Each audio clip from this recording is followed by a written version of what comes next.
Good morning. Good morning. We've had a couple of days of electing our chairs. Yesterday we approved 18 chairs, and it was pretty exciting for us. We had 3 contested races, and that included Congresswoman Rosa DeLauro, now chair of the Appropriations Committee, following in the footsteps of the first woman to serve in that capacity, Nita Lowey, paving the way. All 3 candidates were women for chair of Appropriations. The chair of the Foreign Affairs Committee, Greg Meeks of New York. Did I say Rosa is of Connecticut? Greg Meeks of New York, following the steps of another New Yorker, Elliot Engel, and the chair of the Ag Committee, David Scott from Georgia, the first African American ever chosen to be the chair of the Agriculture Committee. Pretty exciting, following the footsteps, the great leadership of Colin Peterson. Greg Meeks, also African American, so it was pretty historic, a woman and 2 African Americans in the contested races. But throughout our leadership, half the leadership are either women or people of color in the chairs of the committee. There are more chairs to be announced, but these were the ones that related to rules and budget related to the Steering and Policy Committee. So those were 2 of the speaker's announcements that I made. There are others that will follow. But as I said to the members then, the gavels. We held the House. We'll hold the gavels, 132 of them, starting with the 18 that were chosen yesterday. But I'm excited about it because when they made their presentations over the several days this week, it was a demonstration of values, of knowledge, of commitment to America's working families in every one of our committees, and the beautiful diversity of those committees as well. So it was a cause for celebration. As you know, we are in the, let me do this right. We are, oh wow, it hurts, but it may stay up. We are in the lame duck session. We have important work to do here. We've spent a good deal, first part of lame duck, on the National Defense Authorization legislation. I want to salute our chairman, Adam Smith, and Mr. Thornberry, the ranking member, for the great bipartisan legislation they put together. This is the national security, the oath we take to protect and defend our Constitution, our country. And I'm very, very proud of the work that went into it, and now will come to the floor next week.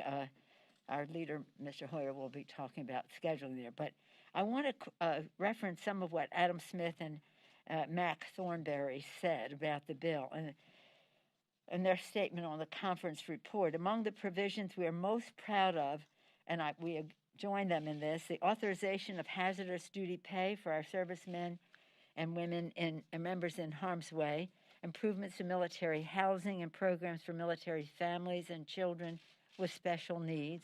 The quality of life for our military families is very essential to our national security. Addressing the shortage of military child care, authorizing $8.4 billion in military construction projects to fortify critical infrastructure and base realignment and closure cleanup, very essential. Important new tools to deter China and Russia, reforms to make the Pentagon more efficient, innovative, and cost-effective, significant bipartisan provisions on artificial intelligence and cybersecurity, and provisions that strengthen our alliance with Israel. I especially want to acknowledge how pleased we are with the leadership also of Congressman Anthony Brown, a member of the committee, a veteran of our services, a decorated member of the military who now serves in the House, Anthony Brown. We provided long-term, we included the process of changing the names of military bases purposefully named for white supremacists. How could that have been? They just decided to name the bases for white supremacists. I'm so happy personally because I have 4 brothers who served in the Army, and they served on many of those bases around the country, and we would always just say, Why is that now it isn't? But it also provides long overdue benefits to veteran area veterans who were impacted by Agent Orange. This was really important to many of us. This issue was long overdue when we passed it. Now it needed to be improved, and they do so in the bill. And again, get back to the basis, it reflects our highest ideals as Americans. We urge the president to sign the NDA, which has been passed on a bipartisan basis for 59 years. This will be 60. So again, this is very, shall we say, intensive in terms of the attention it requires. Our members were constantly working on it, and that's why I wanted to take the time to take the pride in this legislation. As you know, we are engaged in the talks on the omnibus bill. When I spoke to Leader McConnell yesterday, we talked about the possibility of putting a COVID package on the omnibus bill. But he and I, being appropriators, know that if you're going to do that, you have to have an omnibus bill. And so we have to work through the all of the provisions that are still unresolved there. We're making progress. Congress, Madam Chair Nita Lowey and Chair Richard Shelby on the Senate side have come to great agreement on the 302Bs. That's more appropriations talk, but and how they would proceed. They've made great progress. More needs to be done, and at the same time, simultaneous with that, we're working on the COVID package. And on Wednesday was our deadliest day. Every day that anyone dies is a complete tragedy for our country. 2,800 Americans lost.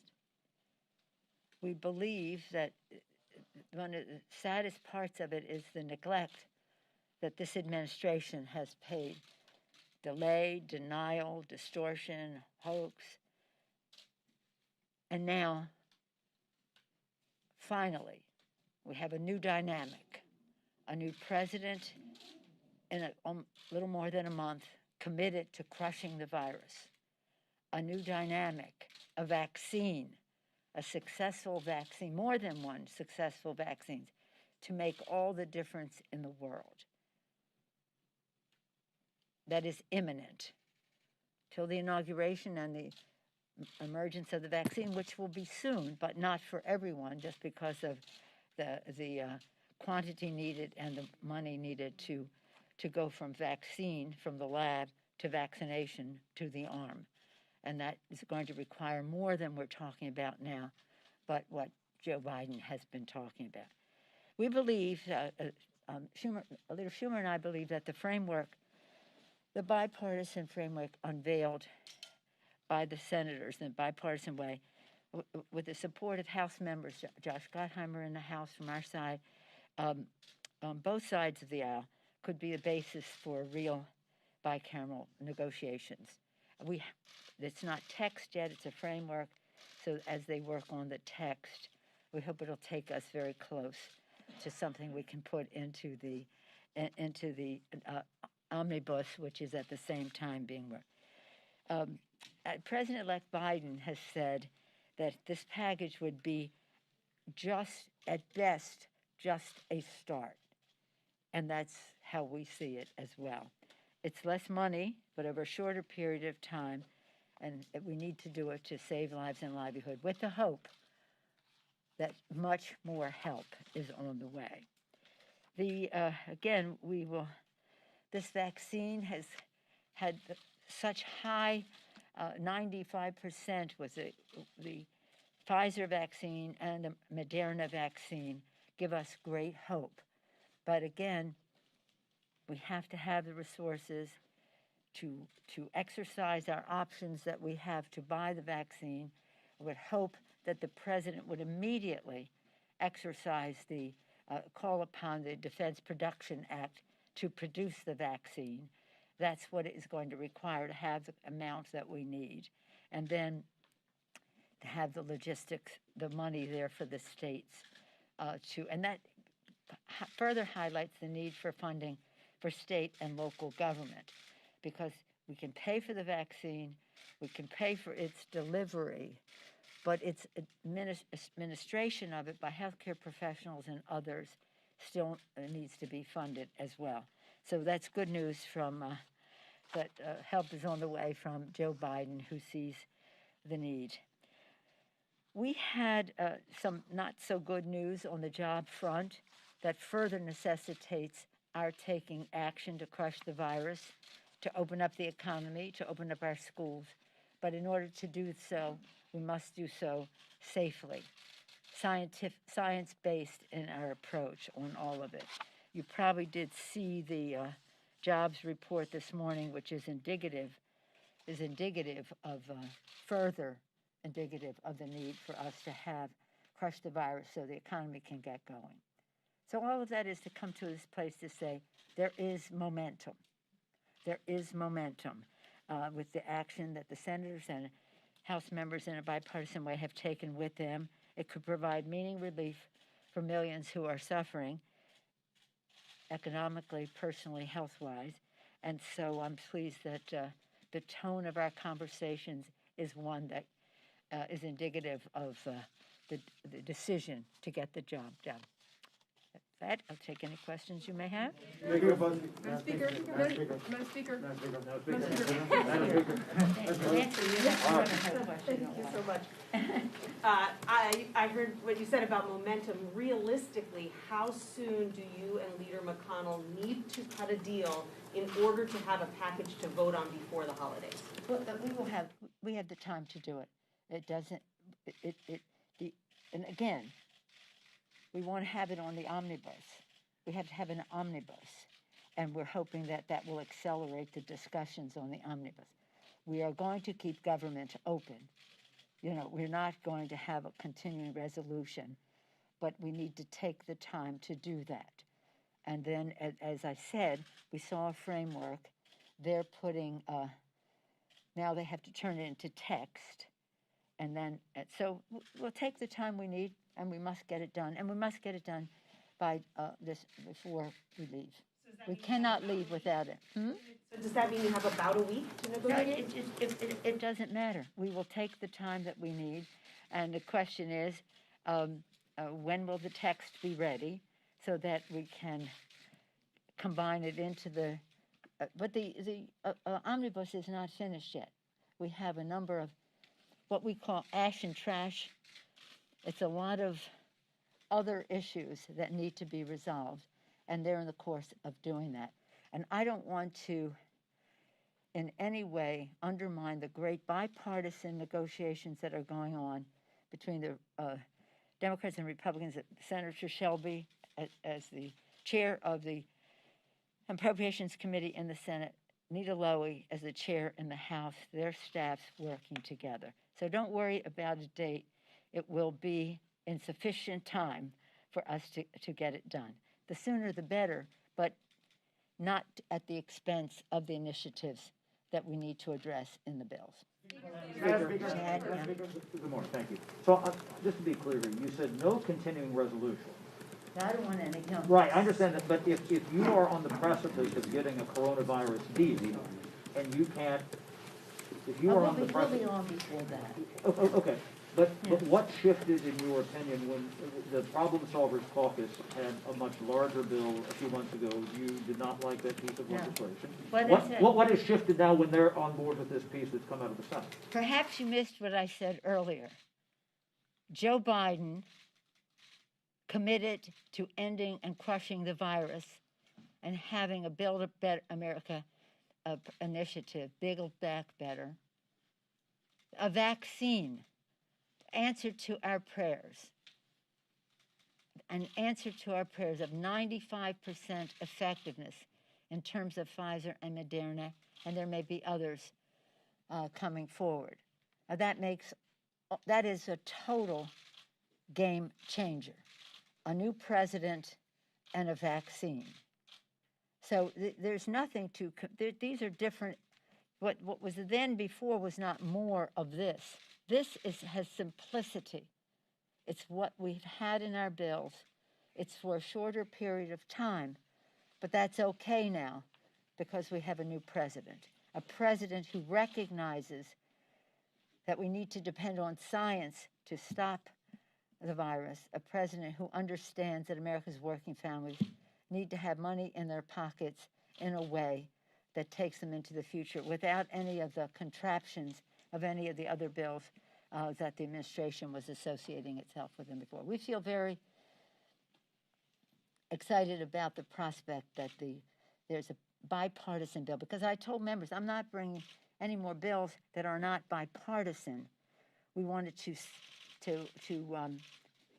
show what needs to be done in the interest of negotiation. They're negotiating. It's a good product. It's not everything we want. Don't get me wrong. I don't want the Republicans to think that that this is a dream come true. It is not, but it is a path forward. Yeah. Was it a mistake not to accept half of a loaf months ago when you said I'm not going to accept half a loaf? Look, I'm going to tell you something. Now, don't characterize what we did before as a mistake, as a preface to your question, if you want an answer. That was not a mistake. It was a decision, and it has taken us to a place where we can do the right thing without other, shall we say, considerations in the legislation that we don't want. Now, that is it. Now, the fact is, I'm very proud of where we are. My chairs have worked very hard on all of this. They were not even happy with a proposal that we made the other day before we saw this proposal.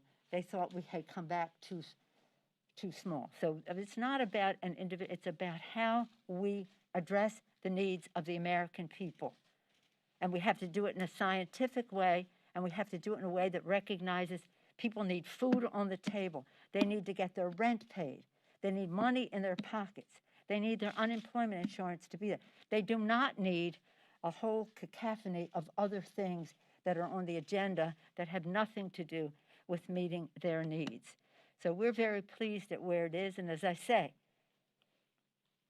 with a Democratic president committed to a scientific solution for this, with the idea that we will have a vaccine, it's a complete game changer from them. Speaker, the petition that... No, I'm recognizing you. Oh, thank you. Joe Biden says that on his first day in office, he will use Title IX to give transgender students access to sports, bathrooms, and locker rooms in accordance with their gender identity in all federally funded schools. Does he have the power to unilaterally do this, and do you agree with this? Yes, and I think he does. Yes, ma'am. Speaker Pelosi, the petition that Rita Hart is going to file soon as far as her race is concerned over in Iowa, how is the House going to prevent a situation that was seen in 1985 between McCloskey and his Republican opponent? And would you encourage the loser of the New York 22 race to do the same thing if their recount ends in a very slim margin? The issue relating to Iowa is an issue for the House Administration Committee. It is my understanding that Rita Hart, an excellent candidate for Congress, will be asking the House to take this up. But that, for further information about the technicalities of that becomes, it's a House, not a political, but a House administration matter. House decides who it will seat. We don't have any idea. New York is a completely different situation. New York is a completely different situation. New York, there could be 1,500, 5,000 votes not counted yet. So that is going into the court. I think Monday is the day in the court, and that is what is. We'll see what happens in the court, and that may end up in the Congress. I don't know. But the court will decide which votes will be counted. But that's like down to 12 votes. It's interesting. People should know, everyone should know his or her vote counts. 6 votes are what the spread is at the moment in Iowa. 12 votes. Now, this is on the basis of hundreds of thousands of votes cast, So it is one of those matters that time will tell. We'll see what the court says. We'll see what the House administration options are and what they decide to do as they go forward. And Sir? I just want to get a clarification as it relates to your conversations with Leader McConnell. Yes. So is this now a situation where we're expecting an omnibus and any sort of coronavirus relief to be meshed into one piece of legislation? That would be It'll our be one hope. vote? That would be our hope, because that is the vehicle leaving the station. And that's probably, I was pleased that he wanted to do it that way, because that's how we have, that's what we thought would be the best way to do. The vehicles leaving the station, in other words, you see a bill come to the floor, you don't see the whole underpinnings and the orchestration of what it takes to get to a place. So if there's a vehicle and we can add this language once we see the text, that is what we would be doing. Would you need an agreement on both components to bring something to the floor? Oh, yeah, and that's what we're working on. Yes, and because we would want a big, strong vote, as we will have.